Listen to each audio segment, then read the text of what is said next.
Afternoon, everyone. Hope you're all well. So yes, a year, well, more than a year down the line, we're just going to have a refresher on COVID, insofar as it relates to construction contracts, not in the medical sense. So what we're going to look at is how to deal with claims under both NEC and JCT. Also, the issues that we're going to be looking at will apply in a general sense to bespoke contracts and any other contracts, IChemE, FIDIC, that you might be working on. I'm going to look at steps to take now and things to consider generally. Before we go any further, what I do want to kind of think about is safety and reputational issues. That's not the focus of today's webinar, but that probably comes top of any business's agenda as far as COVID is concerned. The real focus for me today, though, is still important, but probably third, fourth down the list is the money and any time, which obviously time is money, and of course the liquidated damages, same point. So from the safety and reputational point of view, what I want to say is follow the guidelines. We're all used to those. What I would say is, it seems to me, talking to my clients, that the construction industry has done an absolutely fantastic job of continuing working and keeping construction going as the government has wanted you guys to. So you've done a fantastic job there through the pandemic. And also, I'm not hearing of many outbreaks of COVID on sites or in construction companies' offices, which again is absolutely fantastic, because I know that, you're all pretty much, working, pretty much as usual, subject to the guidance. So I think that, that really shows construction industry in a good light. So the guidelines have pretty much been the same from the start when they were issued last March. And, it pretty much has been subject to the distancing, all the various health and safety measures. Construction should continue as usual, work from home if you can. So, that applies to some, office-based individuals, but, generally, we've been back at site working. Keep track of the changes. They're not really changing very much now, but all of this involves value judgments. So the key thing there is to document them. Now, the value judgments are from a safety and reputational perspective, but what you will see is in terms of submitting claims for extra money, etc., extra time, it still involves value judgments. So it's still really important to document them, and we'll come back to that. The legislation, just very quickly cover this. So that first bullet point is, the legislation, it was first introduced end of March last year. It was being reviewed every 21 days, but the key point for us is that you were allowed to travel for the purpose of work where it's not possible for an individual from work from the place that they're living at. So that was what allowed all sites to continue. So just looking at what we saw initially when the government introduced the initial lockdown back in March, was we obviously saw the government legislation. We also, there's also issue of operatives being sick, and closure of suppliers, and clients closing sites. So we kind of saw a real mixture of that. First of all, the government legislation closing sites, that never actually happened. Obviously, there's always a possibility it might, but 12, 13 months down the line, it looks extremely unlikely. That there was always the possibility, 13 months ago. And you may recall we had a bit of a funny few weeks, March, April, where we kind of weren't really clear what was happening. We thought we were allowed on site, and that generally was happening. I had a couple of projects where contractors for who were working for some developer clients of mine pretty much abandoned site. They claimed on the grounds of COVID. We suspected not, but generally sites kept going. The difficulty we all had was that the suppliers were all closing. So that was effectively bringing work to a standstill and caused problems for a few weeks, not too long, I don't think, though. So I think the real issues now are, and we did have clients closing sites as well. That tended to be more for a couple of weeks just to get health and safety measures in place.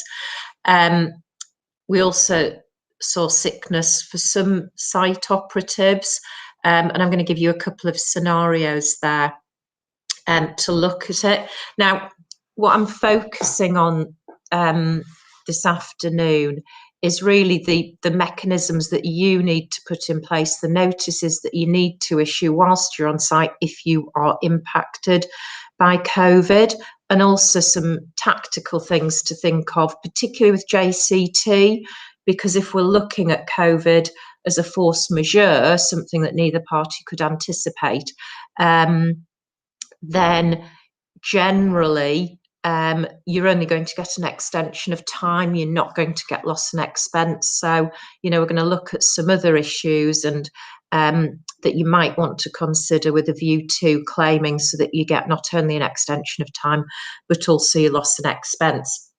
Before we go on to that, though, I just want to look at a couple of points. The first is the date of your contract. So, of course, 11, 12, 13 months ago, when the legislation was first introduced, we were all embroiled in a number of contracts, and we had an issue then, which you may still have, because of course you may still be working on those contracts, or you may have finished working but may be pursuing claims related to COVID. So we have an issue as to, back in March, COVID delays that were experienced then, and any time, since then, are you entitled to claim under them? So what you need to bear in mind is when you entered into the contract. Certainly, contracts entered into prior to 2020, I think you're probably okay.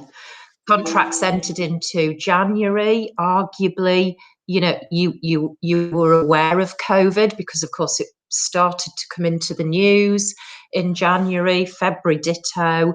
Certainly contracts that you were entering into in March, we were aware of COVID, so you are going to struggle to come within clauses such as force majeure, where you're saying that the claim is based on an event that you couldn't reasonably have been aware of, which means that hopefully since March, any contracts that you've entered into subsequent to March last year, hopefully you have been making provision in those contracts for any COVID related claims, because probably force majeure in the JCT, probably also the kind of similar clause in NEC are not going to assist you there. So just be aware of that. And just as we're going through this and talking about the notifications and the claims that you can make, think about this distinction between contracts before March last year and contracts subsequent that have been entered into subsequently, and bear that in mind with your drafting. Otherwise, you might find that you're taking the risk of COVID. And it might be that in negotiations, clients are saying, well, that's only fair and reasonable because, contractors should now be aware of the risks, should and should be able to deal with them. So that's the first point there. The other point with regard to all of these scenarios is that apart from the notification that we're going to look at, and apart from determining which provisions apply, you also need to show that COVID has actually caused the loss that you've suffered or the delay that you've suffered. It's not just a case of saying a COVID event occurred and therefore I'm entitled to an extension of time, because it might not be that COVID has actually caused it. So that's what we're looking at. What has actually caused the delay? What's caused the additional spend? Now, these issues are really fact specific. It's a legal issue, but you need to understand the facts. You also need to document it as you go along, because if you can document that you are delayed because of COVID, and that's not disputed by the client, then that's really helpful if there's a debate at the end of the project as to whether you're entitled to extra time or money relating to COVID. So do document it, send an email. That's what I mean when I say document it. I don't mean just put a note in your diary, because the whole purpose of this is to, if necessary, have a debate at the time with the client. And of course, the ideal scenario is that you notify that COVID is causing problems and that it's their liability, and they either don't respond or they come back and agree, because then later down the line, if a dispute does arise, we've got evidence to show that there was no dispute at the time. So do document it, and do think about this causation issue. So, for example, I currently have a matter where a contractor's saying, we were delayed, we should have completed the works in December 2019. We moved into 2020 and we were delayed by COVID. And what we're saying there is, well, actually, no, the delay was caused back in 2019. So it was nothing to do with COVID. And the fact that contractor, you were then, caught by COVID, that's wholly down to the fact that the initial delay was caused by you. So you can't then say further delay was caused by COVID itself. Another issue that we're seeing is, for example, sickness of site operatives. We've got a matter where it's actually the client who pretty much closed the site and stopped works because other operatives that it had engaged ended up all going off sick, because the whole group of them were ill with COVID.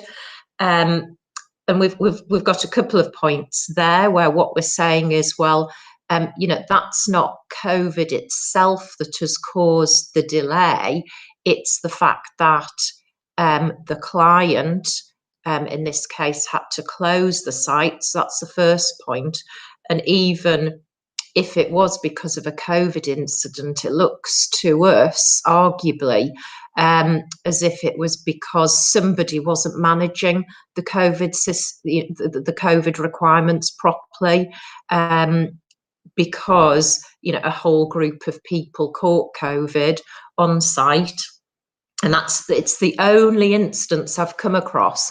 All the other instances, and talking to my clients, all the instances of COVID that they've had have been individual instances where, typically they can trace it back to having caught it from a relative who has had it because they work in a hospital, or who, works as a teacher, all that kind of thing.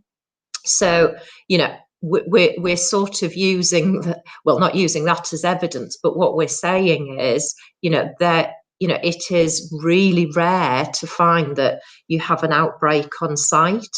And therefore, it is possible, and you guys probably, hopefully will be nodding and saying it is possible to operate a site, and for people not to catch COVID from working on site. They might catch it from home or from being in the pub or whatever, but they're not catching it on site because it's possible to have measures in place to prevent it. And so what we're saying is, in this instance, it hasn't been as a result of COVID, it's as a result of poor management.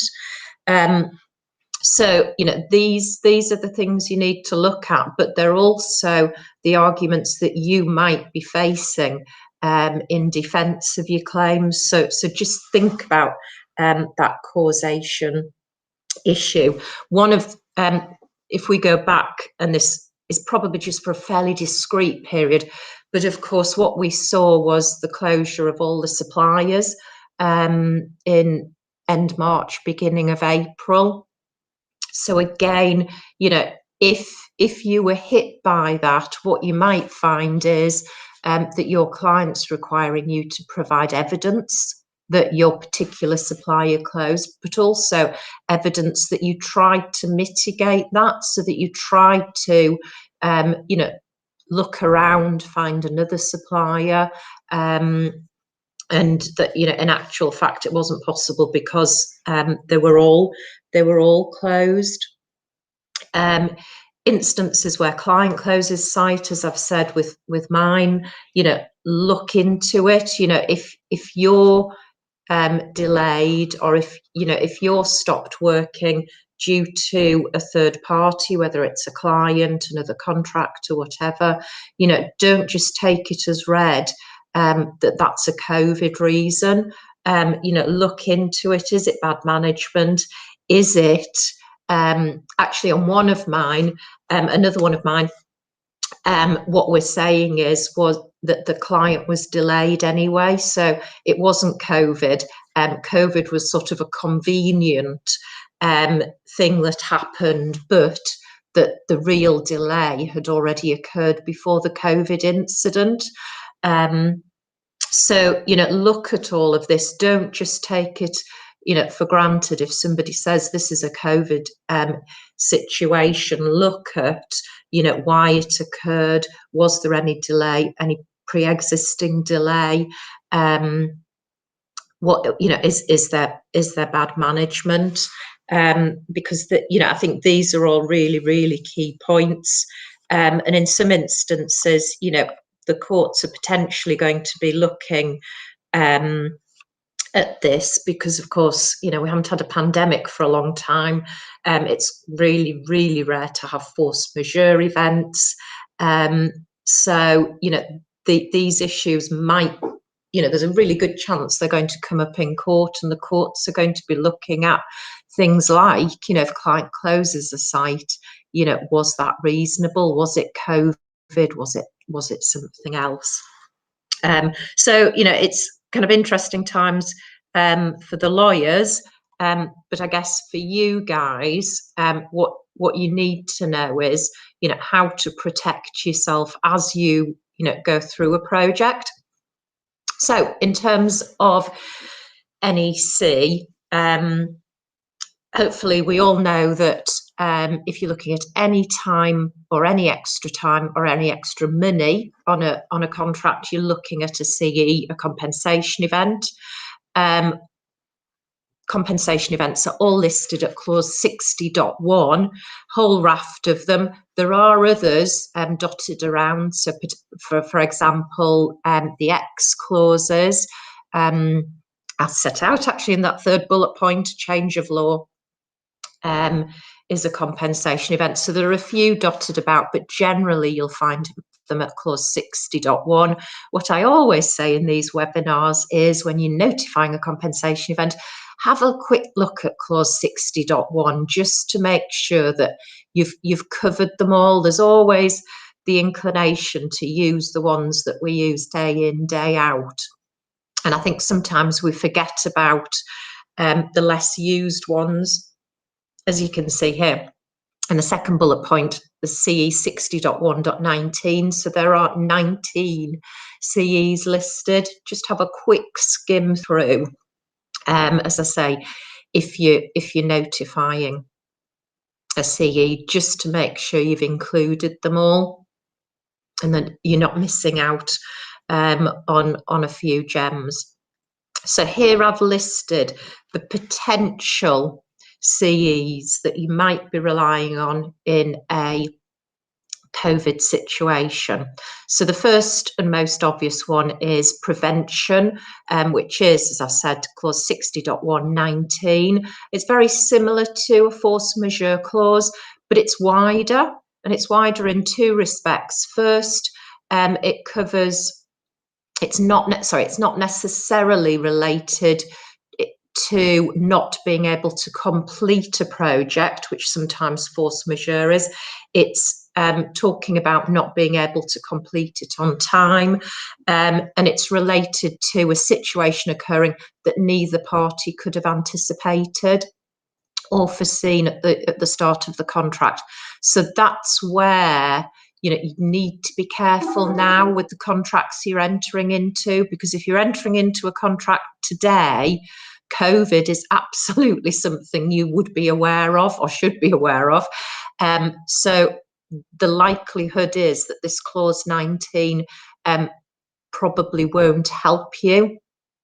The next one that is a possibility is a change of law. Now, potentially you could rely on, the requirements, but of course the law, as in the coronavirus regulations, did not at any time require construction to stop or construction on site to stop. So I can't think of any situation where you are going to be saying that the coronavirus legislation entitles you to a compensation event. What we might see is people using it to say, for example, I'm a contractor, coronavirus legislation came into force, all the suppliers closed down in the mistaken belief that they had to close down, and didn't reopen until the government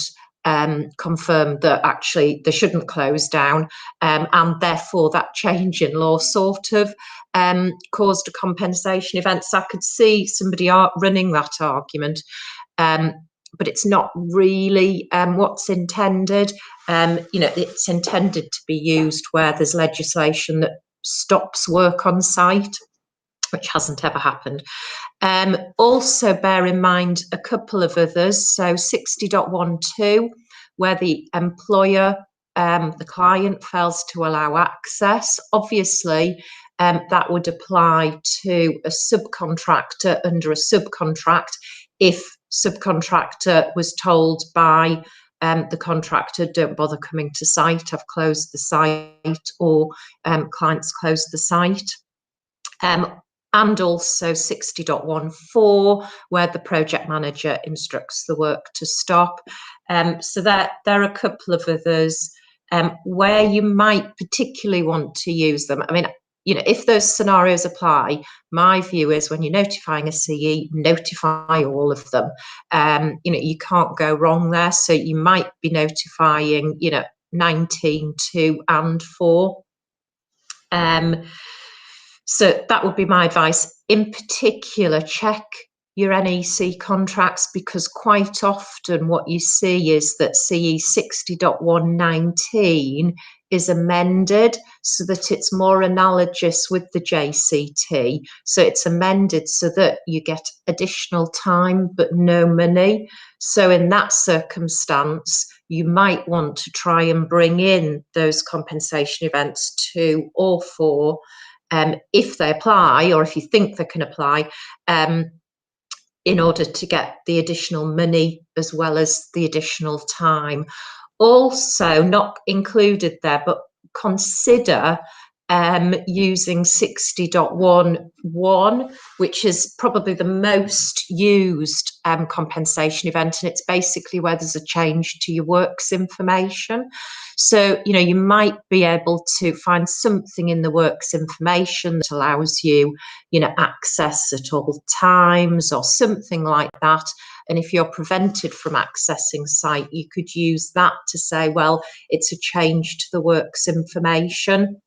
Now, you know, as I say, you know, these become particularly relevant if your CE 60.119 has been amended. But, you know, as you know, I've said, you know, I would just put in any CE that you think could possibly apply. You know, there's no harm in over notifying with your CEs. You know, you're always going to come across a problem if you under notify. There is an issue with termination if compensation event 19 applies.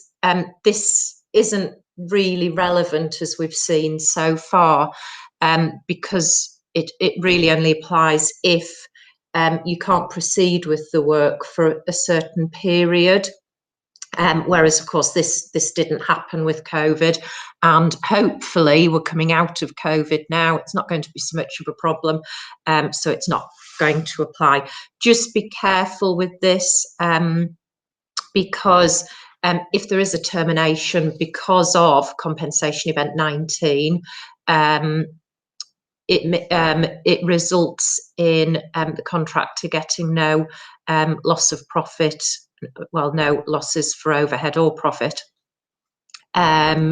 Whereas if the employer terminates at will, so just decides, you know, I'm just not going to proceed with this, then the contractor would be entitled to its losses with regard to overhead and profit for the part of the work that doesn't get completed.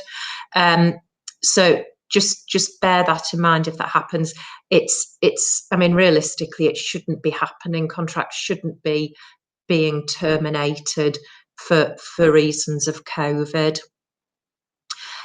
So steps to take, you know, as always with these things, you know, when things happen on site, you know, there is a huge opportunity for both parties to work together, and that's what you're required to do under NEC, to try and mitigate the losses. You know, it's a sensible way forward. You know, why wouldn't you do that? But also, you know, even if relations aren't particularly good on site, you know, it's the right thing to do, because if you're going to end up in a dispute, it's always good, you know, to have that documentation to show that, you know, you tried to liaise with the client, tried to find, you know, ways forward of dealing with things, because it then means that it's really difficult for them to come up with arguments that, you know, oh, well, you know, a contractor could have done X, Y, and Z to mitigate loss, but didn't, because contractor can say, well, you know, we tried to liaise, we were trying to communicate with client, with project manager, and trying to find a way forward, but you know, they wouldn't negotiate. So again, you know, discuss and liaise with the client. If you're a subcontractor, you know, it applies to the contractor. You know, if that's not going anywhere and it's not documented, you know, put it in writing so you've got it documented. Issue an early warning notice, so that's under clause 16.1. Do it immediately.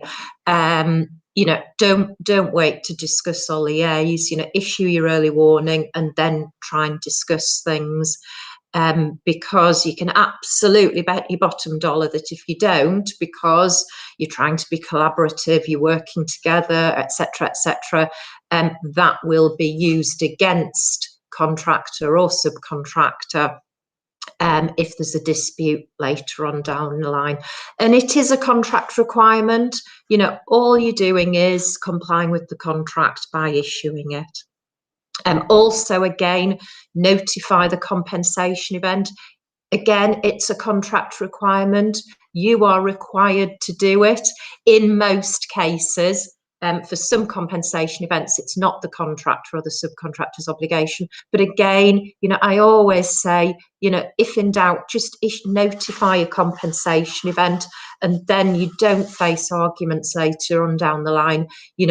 Contractor should have notified, didn't notify, and therefore is precluded from any additional time or money. I say this every seminar, these are really nasty clauses, these. If you don't notify a compensation event in time, you're not going to get paid any extra money or extra time, but you've still got to do the work. So please notify. 8 weeks of becoming aware of the issue under the main contract. Under the subcontract, it's less, and I think it's 7 weeks. I can never remember this. It's either 6 or 7 weeks. So subcontractors, please note that. Also, subcontractors and contractors, check that your contract hasn't been amended, because so often that time scale is reduced and quite often it's halved. So just make sure that you comply with that. Check your service provisions. Usually under NEC, email is fine. Generally, if you're issuing an early warning notice or a CE with NEC, what we find is we have pro formas anyway, but just make sure that you're not required to issue by post. And obviously mitigate your losses, already touched on that. So, at one point that involved, putting people on furlough, considering alternative projects, etc. Okay, so JCT, slightly different, because whereas with NEC we have compensation events which deal with any extra money and any extra time. So that includes change of work, so that's your compensation event 60.11. It also includes extra time and money relating to that time. With JCT, we've basically got 3 areas to look at. So the main one is extension of time. So that's in the design and build contract clause, so that's D and B, clause 2.26. In the other forms of contract, it's in a similar place towards the end of clause 2. We also have variations generally, so that's sort of the equivalent to your 60.11 in NEC, and also we have loss and expense provisions. We'll look at them in a minute, but that's where you recover your money with regard to time. So a bit more convoluted here, because you really need to think about notifying all elements, which isn't particularly efficient, I don't think, under JCT. But just don't forget about them.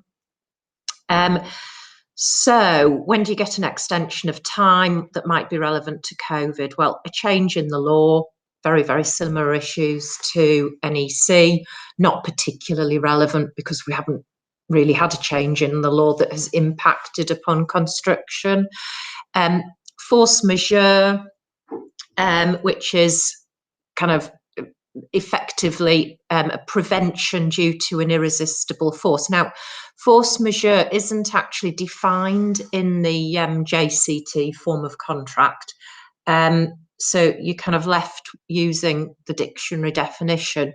What you might find is that your JCT contract has been amended by your client to include a definition. So if you're making a claim, you just need to check that to make sure that the definition, the defined term in your contract does include a pandemic. I'd be really surprised if it didn't. But again, timing of your contracts, this will work for contracts entered into certainly before February last year, hopefully before March and April last year, but contracts that you're entering into today, that you entered into June last year, it's not necessarily going to help you here. Also, just be careful of a trend that's going around JCT where it's amended. Actually, it's happening in NEC as well. It's amended so that there's a clause that says that if there's any concurrent delay, where one delay is the client's risk, so all of these delays that we're looking at, but the other delay is a risk of the contractor or subcontractor, then it's the risk of the subcontractor or contractor that applies, and we ignore these risks. So be careful of that clause. Just generally, it's not necessarily just in relation to COVID, and just be aware of what it means. Typically, it will say that contractor, subcontractor doesn't get an extension of time. So, if you're not happy with that, you need to amend that clause out generally, but, also be aware of it in this COVID context. So loss and expense. So this is where you get your money in relation to the delay, as opposed to just the extension of time. So what we're looking at here, they're called relevant matters, and they're set out in the design and build contract at 4.21. Again, it's towards the end of part 4 of the contract, and in other forms of JCT, it's again towards the end, but not precisely at 4.21. So the bad news for JCT is that you don't get any loss and expense for a change in the law. You don't get any loss and expense for force majeure. So this is why, you might want to, consider the wider context and have a look and see if there are any other issues that are causing the delay, causing the loss and expense, and claiming under them rather than under COVID, so that you can get the loss and expense as well. And we'll come on to that. JCT suspension and termination, very, very similar to NEC. So if you're using the force majeure clause and the suspension continues for more than 2 months, then either party can terminate. So I'm not going to kind of dwell on that, because it's not. It hasn't really happened as things, have transpired, but just be aware of it. This force majeure clause isn't necessarily, a win-win for contractors and subcontractors. It gives you very little benefit, gives you a short extension of time, gives you no extra money, and potentially it gets you a terminated contract, which isn't great news. Be careful with your JCT form of contract. This is the design and build at clause 1.7. The other contracts, it'll be in a similar place, but not necessarily at 1.7. But it's about service of notices, not quite as user-friendly as NEC, because JCT still talks about serving by post, using special delivery, etc., and recorded delivery. So just be careful about that. Also, service of these documents with NEC under the standard provisions where it's an amended, you can serve by email, and the date it's deemed to have been served and received is when it's been sent by email, whereas of course with post it's the second business day after posting. So just be careful of that if you're on a strict deadline. The final bullet point where I've said email also to all, what I mean by that is that's not under any circumstance to think you can serve documents by email. You would need to have the JCT specifically amended to say that, and it might have been, but you just need to check. What I'm meaning here is that if you're delivering something by hand, by recorded or by special delivery, what I would always advise is to also email it to the relevant individuals who you commonly deal with, because of course the whole purpose of serving a notice is to notify someone. So if you are posting things to them. I always think it's a good idea to email it, because they have then been notified. It might not have been through the proper method, but they can't then say, oh, something was delivered by hand. Our office had effectively shut down because we were all working from home. We didn't receive it. This is sharp practice by, the person who sent it. So my advice for things like this, for notices where you are trying to bring something to their attention because you're required to under the contract, to always also submit it by email. So what are the requirements? We've seen with NEC that you've got to submit your early warning notices as soon as you become aware of something. You've got 8 weeks under an NEC contract to submit a compensation event from becoming aware of it. The JCT is slightly different in that it's not as clear cut. What you will find is that I would say 80% of JCT contracts are amended to make it a bit clearer. The timescales here are usually tighter, so typically you will see 7 or 14 days in amendments. So that is the timescale for you to notify these issues. Now, the clause at the moment says that you give notice forthwith. So, effectively that is immediately. It's not particularly helpful, because what we like to see is a timescale. So, again, I would just, if in doubt, notify and do it as soon as you're aware of it. It is forthwith upon you becoming upon it becoming reasonably apparent that there's a delay.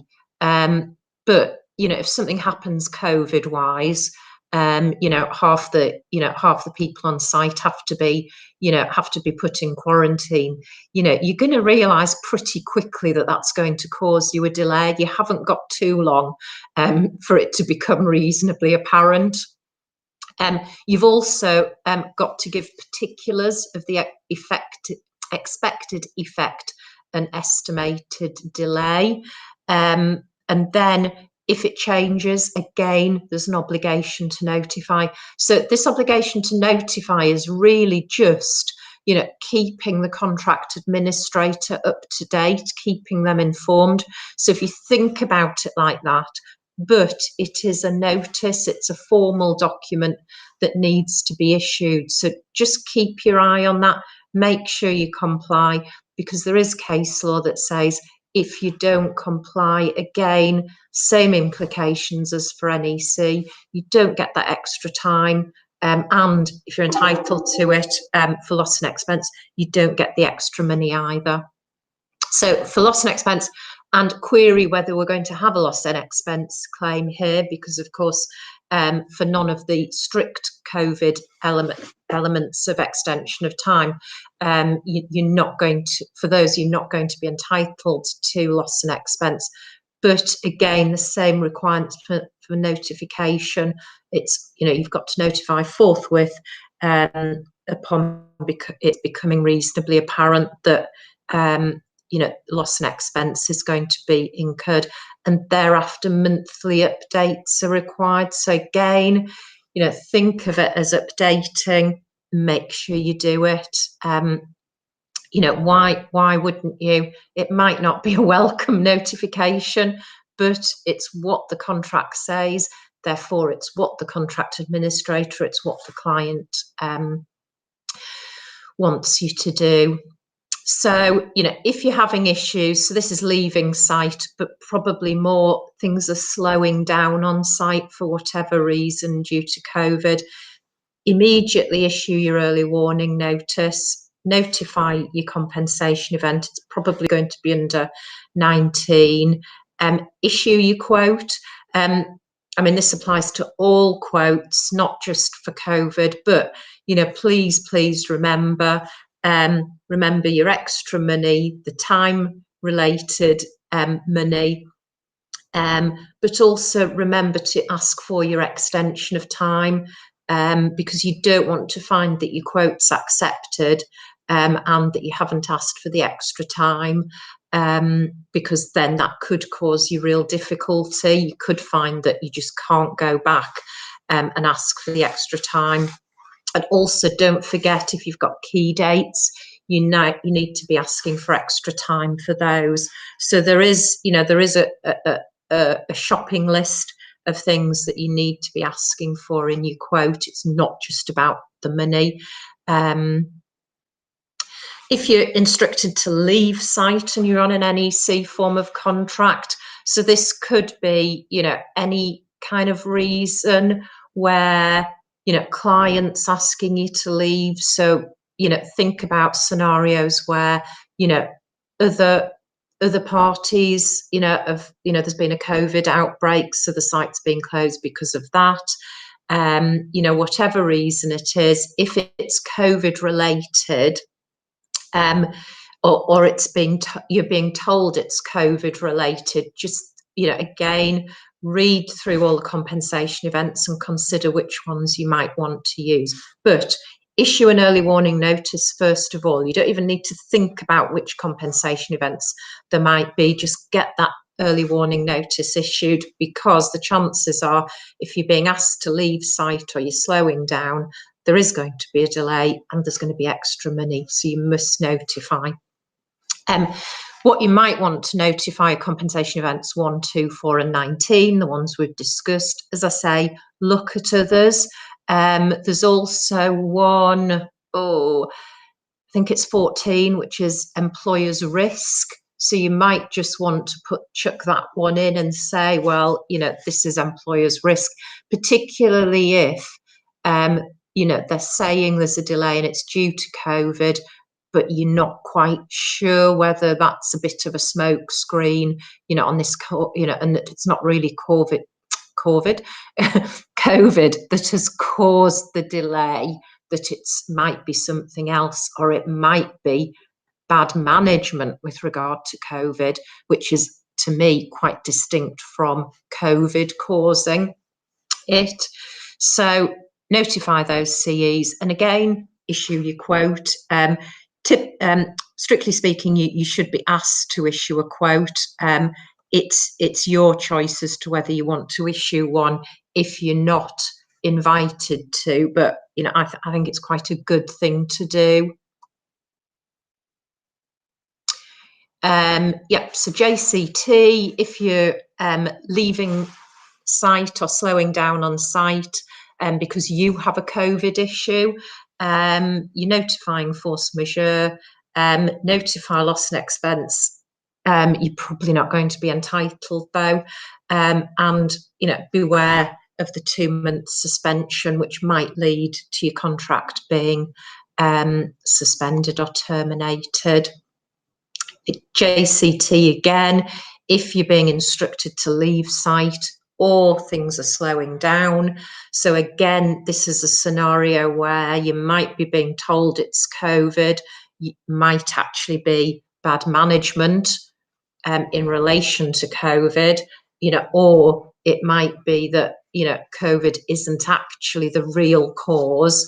And with quite a lot of these, you might not actually know. So just keep your options open. You have to be a little bit suspicious, maybe, just because your client is saying this is COVID. Don't necessarily believe that unless, you are absolutely sure, because, you've seen the evidence, etc., that it is COVID. So, keep your options open, and notify extension of time. You might want to throw in the grounds in the relevant events, which are an impediment by the employer. So you might just want to put that in because, of course, that does get you loss and expense the employer is preventing you from progressing your work, which is what's happening if you're instructed to leave site, or if you're being delayed. So I would put that in as a default if the employer is saying it's a COVID incident, because it then gives you a kind of foot in the door to say, well, I need to see some evidence, some proof that it's COVID and it's not something else. In the same way as, to be absolutely fair, your client, your employer would do to you if you were saying, oh, excuse me, can I have an extension of time for X reason? It's exactly the same point. You might also want to notify a VO, a variation under clause 5.1.2. So similar to a compensation event under 60.1.1, where you're saying it's a change to the works information. JCT says that it's a variation if the employer restricts access, restricts working space, hours, or order of work. So bear that in mind. I would put that in as a notification as well, not least because I suspect it will get some communication going, because probably the employer will come back and say, what are you talking about? This isn't a variation, this is COVID. And it gets the discussion going, doesn't it? So that's everything for today. I hope it's been helpful. I hope it's given you some useful tips. I think we have some questions. What I would say is, lovely, thanks, Gemma. If you do have to go before we get all the questions dealt with, and your question isn't dealt with or whatever, do email me and I will respond. Please, what I would say is don't telephone me on my landline, because we're not working in the office yet. Right, so first question. One of the sites got delayed due to outside stakeholder, couldn't access the rail due to staffing. Rail freight takes priority. This made the scheme. I'm not sure whether this is a COVID related question. Right,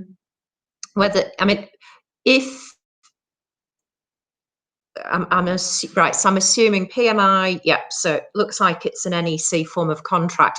Right, lovely. This was a follow-on. Sorry, Sarah, this was follow-on to that. No worries, no worries.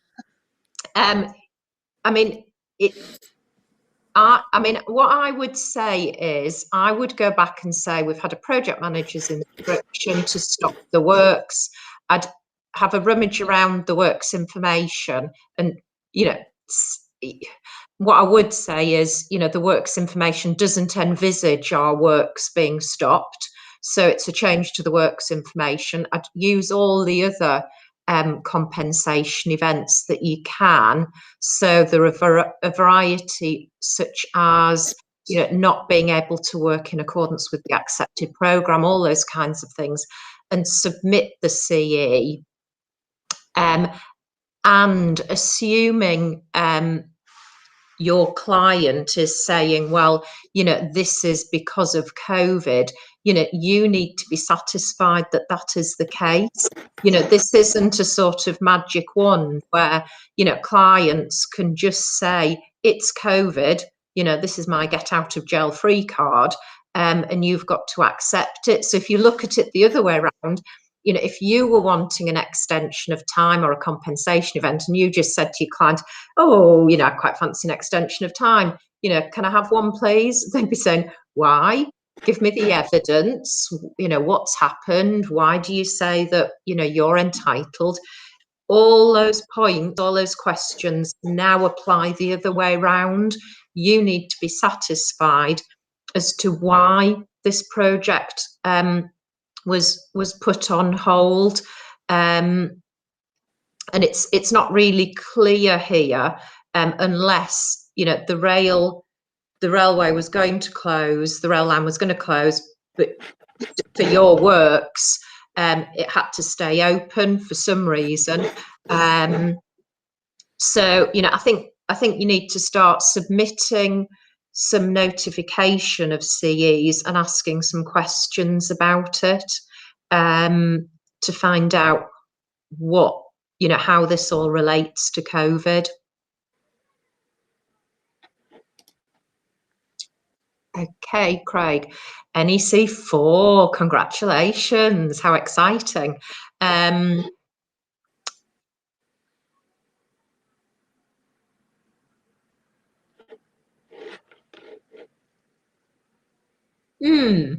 That's like an exam question, Craig. I think the scope there, because your contract was awarded the middle of March, so you're on the cusp there,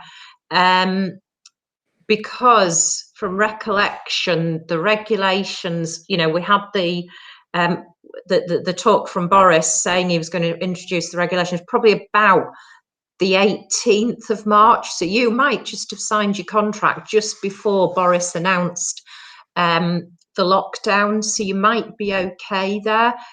In which case, you know, I think you should be entitled to your additional welfare facilities, yes, because it's COVID related. Okay, we've got one other question, Sarah. I'm going to put it up. It's a very long one. Oh no, I have to do lots of reading.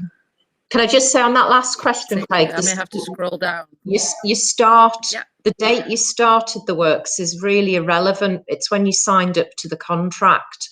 So, you know, don't be worried by the fact that, you know, you actually started the works in April. That sort of helps you because, of course, we were into lockdown then. So you probably definitely needed your additional accommodation. Working under any, although site's not closed, productivity.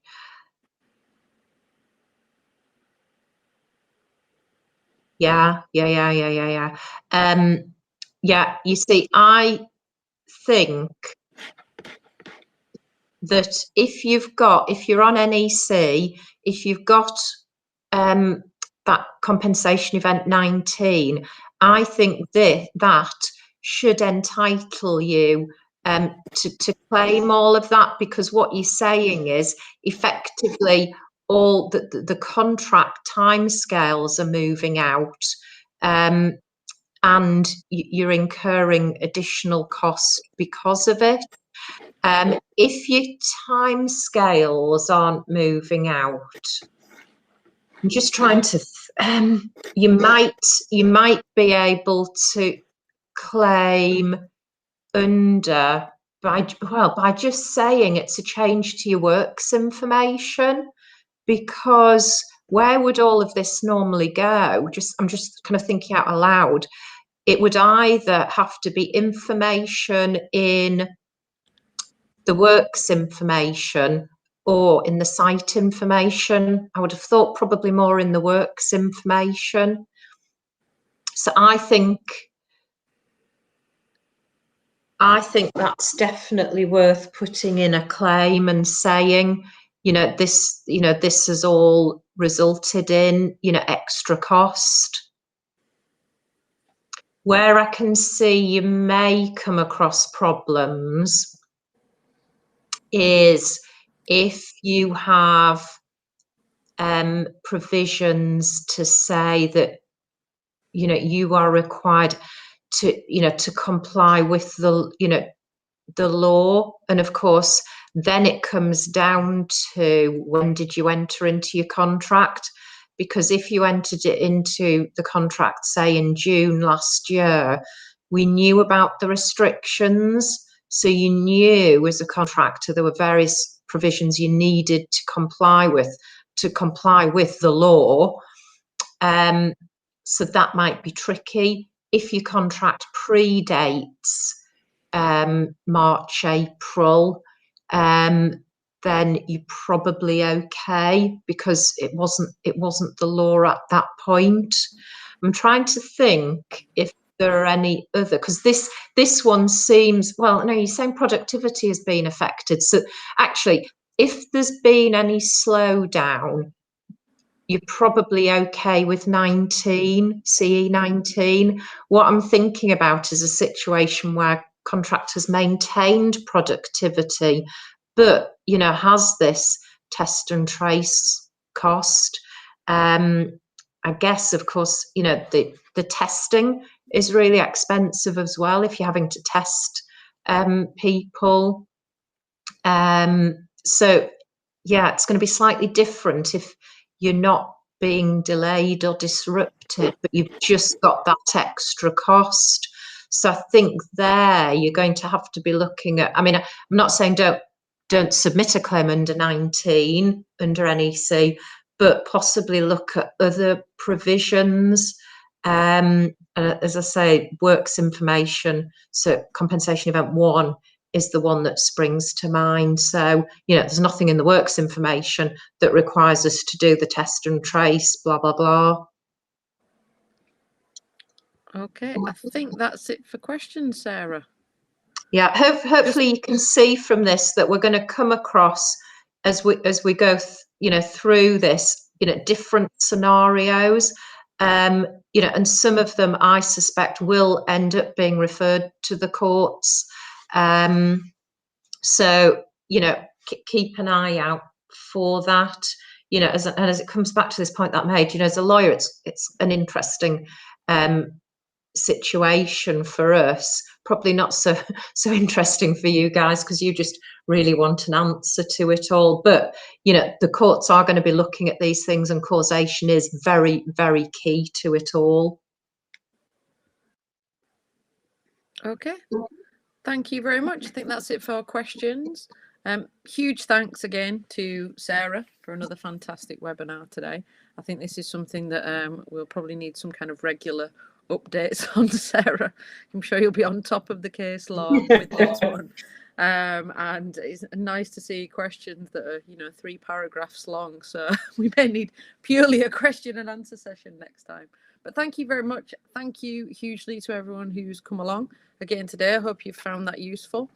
As I mentioned, I'll get a copy of the slides out to everyone who's attended today, and a copy of the recording to everyone who's attended and registered and couldn't make it along today. So we look forward to seeing you at our next event, which will be next month. You should all receive an automatic invitation to the next webinar that's coming up. But if for any reason you don't, please feel free to drop me an email and I'll get back to everyone. Okay, thank you again, Sarah. Thank you, everyone, and we look forward to seeing you at our next events. Take care, everyone. Stay safe. Thank you. Thank you.